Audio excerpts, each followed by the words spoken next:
is Bobby gone into the She's gate? one is in there. Bobby? Oh, Yeah, he's there. He's there. He's getting bored. I see the cat in after I saw them having and them. we caught a little scrap between the cat and the dog. I couldn't look. Oh, Ginger, where did you appear from?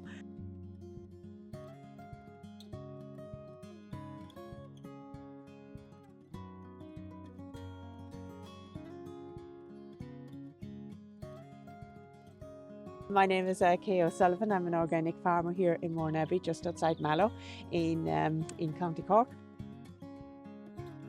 I'm farming 63.2 hectares. There's 11.2 hectares of that in Forestry. We also have 5 hectares in red clover and 2 hectares in red star. The main enterprises so on the farm will be suckler-to-beef, sheep, lambs, and look, occasionally we might have a bit of tillage.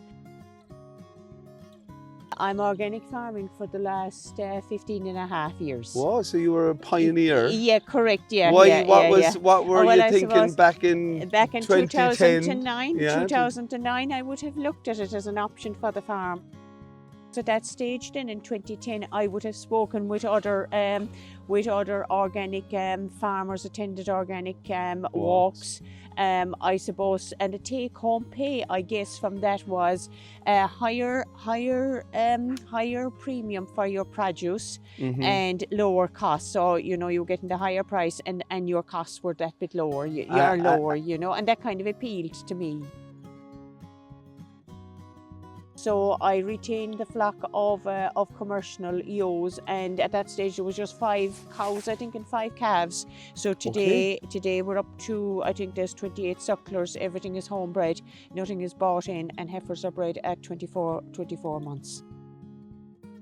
I suppose in 2009, at around the time that I was looking at the organic system, I also looked at the forestry. That area here would have been wet enough, and there wouldn't have been much farming done on it. Yeah. Therefore, I probably looked at the whole benefit of having the trees and the whole benefit of the biodiversity as well, Yeah. It is nearly all sickle spruce, oak, and we also have some alder. There's red squirrels in there as well. There's, I suppose, foxes in there. We have your deer down there now as well. There's buzzards here on the farm, and we've got a good few owls as well now. Wow. Quite close to this forestry. I'm in the Pollinators Ireland. Okay. So there were actually 3.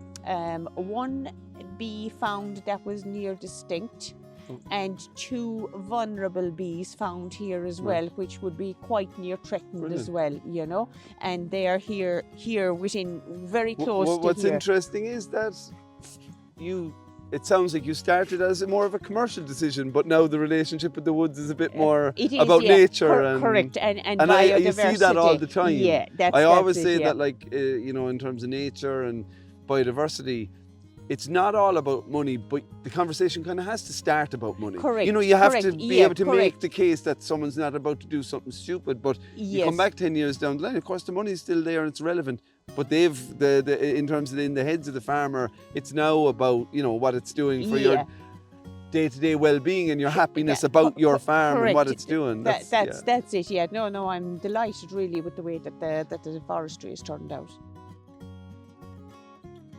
You want thinking about it, just go for it. Yeah. Look at the benefits from both a biodiversity point of view, like are brilliant from the forestry.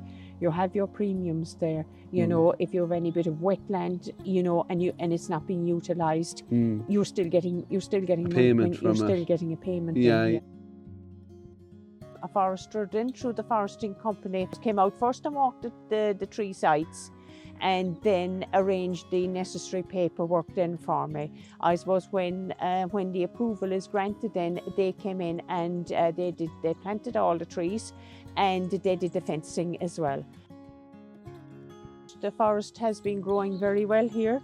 I suppose it would have been maintained throughout by the forest company. So they would come out and maintain it on probably yearly basis. I suppose the first number of years there would be a lot of maintenance to be done, but really once you get to this stage now where I am at, probably 15, 16 years, you know, there's very little maintenance required, you know. The most important thing is look to probably speak to your forester anyway, speak to Tagish, the forester, you know, speak to the forester companies, let them come out.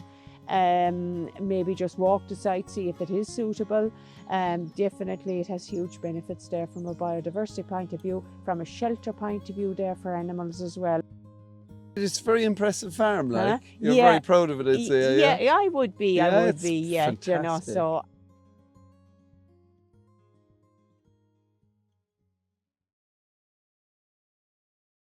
It's been fantastic to be here, because what I love about it is you seem to be doing it all.